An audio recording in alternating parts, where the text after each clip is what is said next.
Chapter 15 Dr. Seward's diary continued. For a while sheer anger mastered me. It was as if he had during her life struck Lucy on the face. I smote the table hard and rose up as I said to him, "Dr. Van Helsing, are you mad?" He raised his head and looked at me, and somehow the tenderness of his face calmed me at once. "Would I were," he said. "Madness were easy to bear compared with truth like this." "Oh, my friend, why think you, did I go so far round? Why take so long to tell you so simple a thing? Was it because I hate you and have hated you all my life? Was it because I wished to give you pain?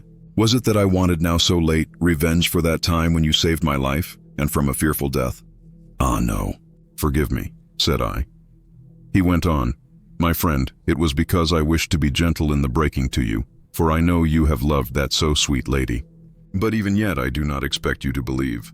It is so hard to accept at once any abstract truth, that we may doubt such to be possible when we have always believed the no of it. It is more hard still to accept so sad a concrete truth, and of such a one as Miss Lucy. Tonight I go to prove it. Dare you come with me?" This staggered me. A man does not like to prove such a truth. Byron accepted from the category, jealousy, and proved the very truth he most abhorred. He saw my hesitation, and spoke. "The logic is simple, no madman's logic this time. Jumping from tussock to tussock in a misty bog. If it be not true, then proof will be relief. At worst it will not harm. If it be true, there is the dread. Yet very dread should help my cause, for in it is some need of belief. Come, I tell you what I propose first, that we go off now and see that child in the hospital. Dr. Vincent of the North Hospital, where the papers say the child is friend of mine, and I think of yours since you were in class at Amsterdam. He will let 2 scientists see his case, if he will not let 2 friends. We shall tell him nothing, but only that we wish to learn. And then, he took a key from his pocket and held it up. And then we spend the night, you and I, in the churchyard where Lucy lies. This is the key that locked the tomb. I had it from the coffin man to give to Arthur." My heart sank within me, for I felt that there was some fearful ordeal before us. I could do nothing, however, so I plucked up what heart I could and said that we had better hasten, as the afternoon was passing. We found the child awake. It had had a sleep and taken some food, and altogether was going on well. Dr. Vincent took the bandage from its throat and showed us the punctures. There was no mistaking the similarity to those which had been on Lucy's throat. They were smaller and the edges looked fresher. That was all. We asked Vincent to what he attributed them, and he replied that it must have been a bite of some animal, perhaps a rat. But, for his own part, he was inclined to think that it was one of the bats which are so numerous on the northern heights of London. "Out of so many harmless ones," he said, "there may be some wild specimen from the south of a more malignant species. Some sailor may have brought one home, and it managed to escape. Or even from the zoological gardens a young one may have got loose, or one be bred there from a vampire. These things do occur, you know. Only 10 days ago a wolf got out and was, I believe, traced up in this direction. For a week after, the children were playing nothing but Red Riding Hood on the heath, and in every alley in the place until this bloofer lady scare came along, since when it has been quite a gala time with them.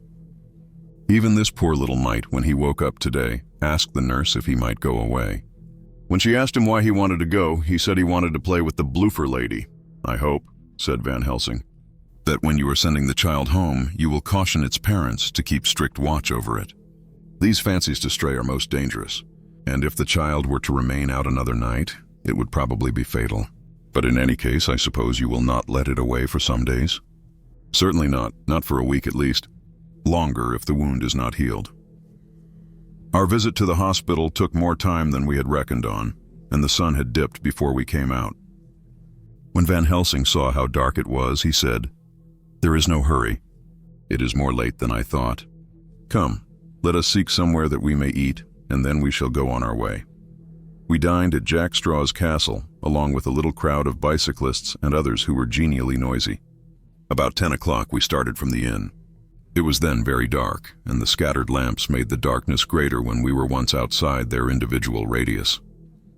The professor had evidently noted the road we were to go, for he went on unhesitatingly. But as for me, I was in quite a mix-up as to locality. As we went further, we met fewer and fewer people, till at last we were somewhat surprised when we met even the patrol of horse police going their usual suburban round. At last we reached the wall of the churchyard, which we climbed over. With some little difficulty, for it was very dark and the whole place seemed so strange to us, we found the Westenra tomb. The professor took the key, opened the creaky door, and standing back, politely but quite unconsciously, motioned me to precede him. There was a delicious irony in the offer, in the courtliness of giving preference on such a ghastly occasion. My companion followed me quickly and cautiously drew the door to, after carefully ascertaining that the lock was a falling and not a spring one. In the latter case, we should have been in a bad plight. Then he fumbled in his bag, and taking out a matchbox and a piece of candle, proceeded to make a light. The tomb in the daytime, and when wreathed with fresh flowers, had looked grim and gruesome enough. But now, some days afterwards, when the flowers hung lank and dead, their whites turning to rust and their greens to browns, when the spider and the beetle had resumed their accustomed dominance, when time-discolored stone and dust-encrusted mortar, and rusty dank iron and tarnished brass, and clouded silver plating gave back the feeble glimmer of a candle, the effect was more miserable and sordid than could have been imagined. It conveyed irresistibly the idea that life, animal life, was not the only thing which could pass away. Van Helsing went about his work systematically, holding his candle so that he could read the coffin plates, and so holding it that the sperm dropped in white patches which congealed as they touched the metal. He made assurance of Lucy's coffin. Another search in his bag, and he took out a turn screw. "What are you going to do?" I asked. "To open the coffin. You shall yet be convinced." Straightway he began taking out the screws and finally lifted off the lid, showing the casing of lead beneath.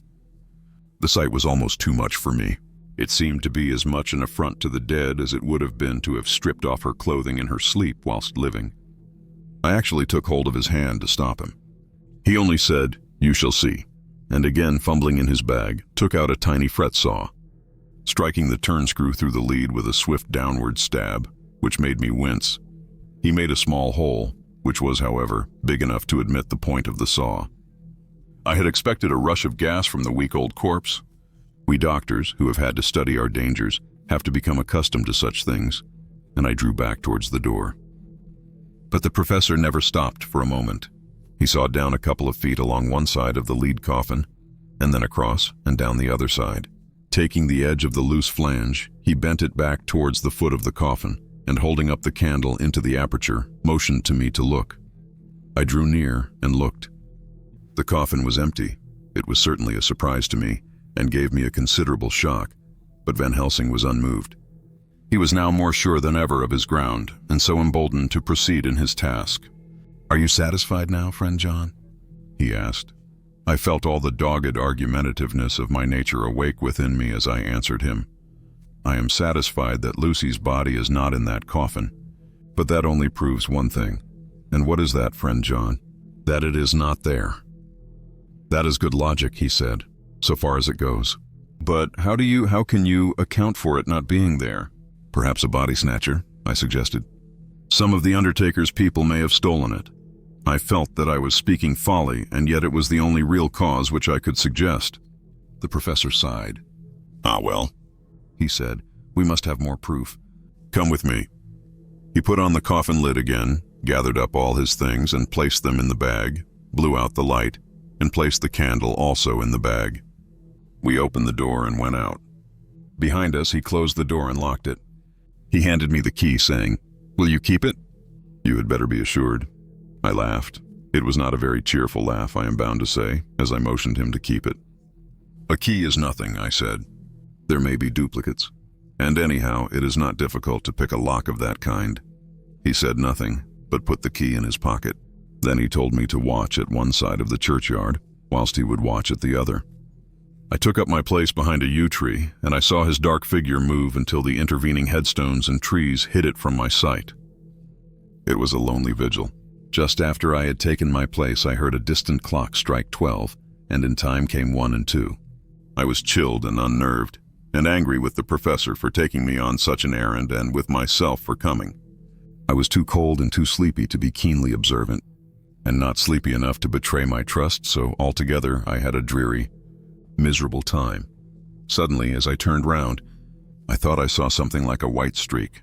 moving between two dark yew trees at the side of the churchyard farthest from the tomb. At the same time, a dark mass moved from the professor's side of the ground and hurriedly went towards it. Then I too moved. But I had to go round headstones and railed off tombs, and I stumbled over graves. The sky was overcast, and somewhere far off an early cock crew. A little way off, beyond a line of scattered juniper trees which marked the pathway to the church, a white dim figure flitted in the direction of the tomb. The tomb itself was hidden by trees, and I could not see where the figure disappeared. I heard the rustle of actual movement where I had first seen the white figure, and coming over, found the professor holding in his arms a tiny child. When he saw me, he held it out to me and said, "Are you satisfied now?" "No," I said in a way that I felt was aggressive. "Do you not see the child?" "Yes, it is a child, but who brought it here?" "And is it wounded?" I asked. "We shall see," said the professor. And with one impulse, we took our way out of the churchyard, he carrying the sleeping child. When we had got some little distance away, we went into a clump of trees and struck a match and looked at the child's throat. It was without a scratch or scar of any kind. Was I right? I asked triumphantly. "We were just in time," said the professor thankfully. We had now to decide what we were to do with the child, and so consulted about it. If we were to take it to a police station, we should have to give some account of our movements during the night. At least we should have had to make some statement as to how we had come to find the child. So finally we decided that we would take it to the heath, and when we heard a policeman coming, would leave it where he could not fail to find it. We would then seek our way home as quickly as we could. All fell out well. At the edge of Hampstead Heath, we heard a policeman's heavy tramp, and laying the child on the pathway, we waited and watched until he saw it as he flashed his lantern to and fro. We heard his exclamation of astonishment, and then we went away silently. By good chance, we got a cab near the Spaniards and drove to town. I cannot sleep, so I make this entry. But I must try to get a few hours' sleep, as Van Helsing is to call for me at noon. He insists that I shall go with him on another expedition. September. It was 2:00 before we found a suitable opportunity for our attempt. The funeral held at noon was all completed, and the last stragglers of the mourners had taken themselves lazily away. When looking carefully from behind a clump of alder trees, we saw the sexton lock the gate after him. We knew then that we were safe till morning did we desire it. But the professor told me that we should not want more than an hour at most. Again I felt that horrid sense of the reality of things, in which any effort of imagination seemed out of place. And I realized distinctly the perils of the law which we were incurring in our unhallowed work. Besides, I felt it was also useless, outrageous as it was to open a leaden coffin, to see if a woman dead nearly a week were really dead. It now seemed the height of folly to open the tomb again, when we knew from the evidence of our own eyesight that the coffin was empty. I shrugged my shoulders, however, and rested silent, for Van Helsing had a way of going on his own road, no matter who remonstrated. He took the key, opened the vault, and again courteously motioned me to proceed. The place was not so gruesome as last night, but oh, how unutterably mean-looking when the sunshine streamed in. Van Helsing walked over to Lucy's coffin, and I followed. He bent over and again forced back the leaden flange, and then a shock of surprise and dismay shot through me. There lay Lucy, seemingly just as we had seen her the night before her funeral. She was, if possible, more radiantly beautiful than ever, and I could not believe that she was dead. The lips were red, nay, redder than before, and on the cheeks was a delicate bloom. "Is this a juggle?" I said to him. "Are you convinced now?" said the professor in response, and as he spoke he put over his hand, and in a way that made me shudder, pulled back the dead lips and showed the white teeth. "See," he went on. "See, they are even sharper than before. With this and this," and he touched one of the canine teeth and that below it, "the little children can be bitten. Are you of belief now, friend John?" Once more argumentative hostility woke within me. I could not accept such an overwhelming idea as he suggested. So, with an attempt to argue of which I was even at the moment ashamed, I said, "She may have been placed here since last night." "Indeed?" "That is so, and by whom?" "I do not know. Someone has done it, and yet she has been dead 1 week. Most peoples in that time would not look so." I had no answer for this, so was silent. Van Helsing did not seem to notice my silence. At any rate, he showed neither chagrin nor triumph. He was looking intently at the face of the dead woman, raising the eyelids and looking at the eyes, and once more opening the lips and examining the teeth. Then he turned to me and said, "Here, there is one thing which is different from all recorded. Here is some dual life that is not as the common. She was bitten by the vampire when she was in a trance, sleepwalking." Oh, you start. "You do not know that, friend John, but you shall know it all later. And in trance could he best come to take more blood. In trance she died, and in trance she is undead too. So it is that she differ from all other. Usually when the undead sleep at home." As he spoke, he made a comprehensive sweep of his arm to designate what to a vampire was home. "Their face show what they are. But this so sweet that was when she not undead, she go back to the nothings of the common dead. There is no malign there, see? And so it make hard that I must kill her in her sleep." This turned my blood cold, and it began to dawn upon me that I was accepting Van Helsing's theories. But if she were really dead, what was there of terror in the idea of killing her? He looked up at me, and evidently saw the change in my face, for he said almost joyously, "Ah, you believe now?" I answered, "Do not press me too hard all at once. I am willing to accept." "How will you do this bloody work?" "I shall cut off her head and fill her mouth with garlic, and I shall drive a stake through her body." It made me shudder to think of so mutilating the body of the woman whom I had loved. And yet the feeling was not so strong as I had expected. I was, in fact, beginning to shudder at the presence of this being, this undead, as Van Helsing called it, and to loathe it. Is it possible that love is all subjective or all objective? I waited a considerable time for Van Helsing to begin, but he stood as if wrapped in thought. Presently he closed the catch of his bag with a snap and said, "Her forever. But then we may have to want Arthur, and how shall we tell him of this? If you who saw the wounds on Lucy's throat, and saw the wounds so similar on the child's at the hospital, if you who saw the coffin empty last night and full today with a woman who have not changed only to be more rose and more beautiful in a whole week, after she die, if you know of this and know of the white figure last night that brought the child to the churchyard, and yet of your own senses you did not believe, how then can I expect Arthur, who know none of those things, to believe? He doubted me when I took him from her kiss when she was dying. I know he has forgiven me because in some mistaken idea I have done things that prevent him say goodbye as he ought. And he may think that in some more mistaken idea this woman was buried alive, and that in most mistake of all we have killed her. He will then argue back that it is we, mistaken ones, that have killed her by our ideas. And so he will be much unhappy always. Yet he never can be sure, and that is the worst of all. And he will sometimes think that she he loved was buried alive, and that will paint his dreams with horrors of what she must have suffered. And again, he will think that we may be right, and that his so beloved was, after all, an undead. No, I told him once, and since then I learned much. Now, since I know it is all true, 100,000 times more do I know that he must pass through the bitter waters to reach the sweet. He, poor fellow, must have 1 hour that will make the very face of heaven grow black to him. Then we can act for good all round and send him peace. My mind is made up. Let us go. You return home for tonight to your asylum, and see that all be well. As for me, I shall spend the night here in this churchyard in my own way.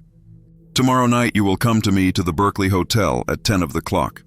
I shall send for Arthur to come too, and also that so fine young man of America that gave his blood. Later we shall all have work to do. I come with you so far as Piccadilly and there dine, for I must be back here before the sunset." So we locked the tomb and came away, and got over the wall of the churchyard, which was not much of a task, and drove back to Piccadilly. Note left by Van Helsing in his portmanteau, Berkeley Hotel directed to John Seward. M.D. not delivered. 27 September, friend John. I write this in case anything should happen. I go alone to watch in that churchyard. It pleases me that the undead, Miss Lucy, shall not leave tonight, that so on the morrow night she may be more eager. Therefore I shall fix some things she like not, garlic and a crucifix, and so seal up the door of the tomb. She is young as undead and will heed. Moreover, these are only to prevent her coming out. They may not prevail on her wanting to get in, for then the undead is desperate, and must find the line of least resistance, whatsoever it may be. I shall be at hand all the night from sunset till after the sunrise, and if there be aught that may be learned, I shall learn it. For Miss Lucy or from her I have no fear. But that other to whom is there that she is undead, he have now the power to seek her tomb and find shelter. He is cunning, as I know from Mr. Jonathan, and from the way that all along he have fooled us when he played with us for Miss Lucy's life, and we lost. And in many ways the undead are strong. He have always the strength in his hand of 20 men. Even we 4 who gave our strength to Miss Lucy, it also is all to him. Besides, he can summon his wolf, and I know not what. So if it be that he come thither on this night, he shall find me, but none other shall until it be too late. But it may be that he will not attempt the place. There is no reason why he should. His hunting ground is more full of game than the churchyard where the undead woman sleep, and the one old man watch. Therefore I write this in case. Take the papers that are with this, the diaries of Harker and the rest, and read them, and then find this great undead, and cut off his head and burn his heart, or drive a stake through it, so that the world may rest from him. If it be so, farewell. Van Helsing, Dr. Seward's Diary. September. It is wonderful what a good night's sleep will do for one. Yesterday I was almost willing to accept Van Helsing's monstrous ideas, but now they seem to start out lurid before me as outrages on common sense. I have no doubt that he believes it all. I wonder if his mind can have become in any way unhinged. Surely there must be some rational explanation of all these mysterious things. Is it possible that the professor can have done it himself? He is so abnormally clever that if he went off his head, he would carry out his intent with regard to some fixed idea in a wonderful way. I am loath to think it, and indeed it would be almost as great a marvel as the other to find that Van Helsing was mad. But anyhow, I shall watch him carefully. I may get some light on the mystery. September morning. Last night, at a little before 10 o'clock, Arthur and Quincy came into Van Helsing's room. He told us all that he wanted us to do, but especially addressing himself to Arthur, as if all our wills were centered in his. He began by saying that he hoped we would all come with him too, for, he said, there is a grave duty to be done there. You were doubtless surprised at my letter? This query was directly addressed to Lord Godalming. I was. It rather upset me for a bit. There has been so much trouble around my house of late that I could do without any more. I have been curious too as to what you mean. Quincy and I talked it over, but the more we talked, the more puzzled we got. Till now I can say for myself that I'm about up a tree as to any meaning about anything. Me too, said Quincy Morris laconically. Oh, said the professor, then you are nearer the beginning, both of you, than friend John here, who has to go a long way back before he can even get so far as to begin. It was evident that he recognized my return to my old doubting frame of mind without my saying a word. Then, turning to the other two, he said with intense gravity, I want your permission to do what I think good this night. It is, I know, much to ask. And when you know what it is I propose to do, you will know, and only then, how much. Therefore may I ask that you promise me in the dark, so that afterwards, though you may be angry with me for a time, I must not disguise from myself the possibility that such may be. You shall not blame yourselves for anything. That's frank anyhow, broke in Quincy. I'll answer for the professor. I don't quite see his drift, but I swear he's honest. And that's good enough for me. I thank you, sir, said Van Helsing proudly. I have done myself the honor of counting you one trusting friend, and such endorsement is dear to me. He held out a hand, which Quincy took. Then Arthur spoke out. Dr. Van Helsing, I don't quite like to buy a pig in a poke, as they say in Scotland. And if it be anything in which my honor as a gentleman or my faith as a Christian is concerned, I cannot make such a promise. If you can assure me that what you intend does not violate either of these two, then I give my consent at once. Though for the life of me, I cannot understand what you are driving at. I accept your limitation, said Van Helsing, and all I ask of you is that if you feel it necessary to condemn any act of mine, you will first consider it well and be satisfied that it does not violate your reservations. Agreed, said Arthur. That is only fair. And now that the poor parlors are over, may I ask what it is we are to do? I want you to come with me, and to come in secret, to the churchyard at Kingstead. Arthur's face fell as he said in an amazed sort of way, Where poor Lucy is buried. The professor bowed. Arthur went on, And when there? To enter the tomb. Arthur stood up. Professor, are you in earnest? Or it is some monstrous joke? Pardon me, I see that you are in earnest. He sat down again, but I could see that he sat firmly and proudly, as one who is on his dignity. There was silence until he asked again, And when in the tomb?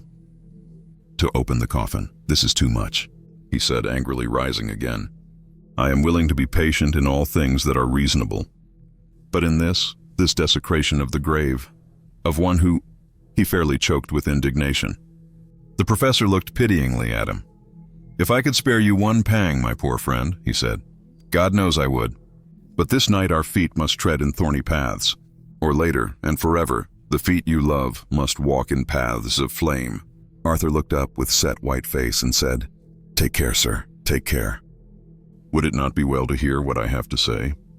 Said Van Helsing. And then you will at least know the limit of my purpose. Shall I go on? That's fair enough, broke in Morris. After a pause, Van Helsing went on, evidently with an effort. Miss Lucy is dead. Is it not so? Yes. Then there can be no wrong to her. But if she be not dead? Arthur jumped to his feet. Good God, he cried. What do you mean? Has there been any mistake? Has she been buried alive? He groaned in anguish that not even hope could soften. I did not say she was alive, my child. I did not think it. I'd go no further than to say that she might be undead. Undead. Not alive! What do you mean? Is this all a nightmare, or what is it?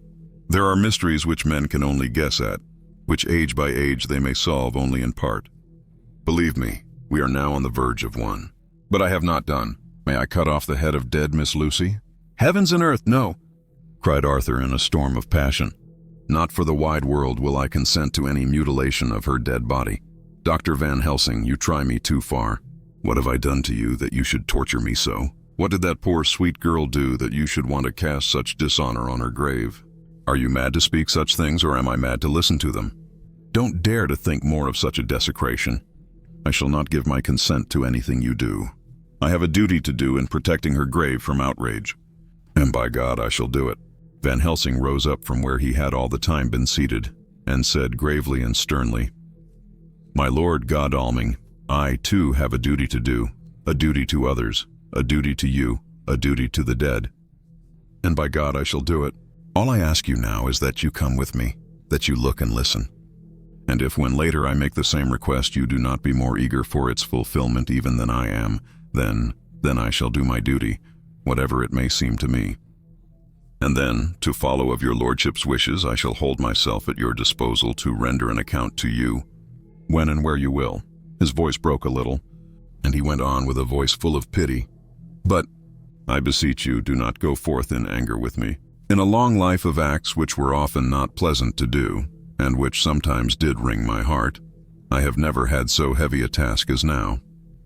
Believe me that if the time comes for you to change your mind towards me, one look from you will wipe away all this so sad hour, for I would do what a man can to save you from sorrow. Just think, for why should I give myself so much of labor and so much of sorrow?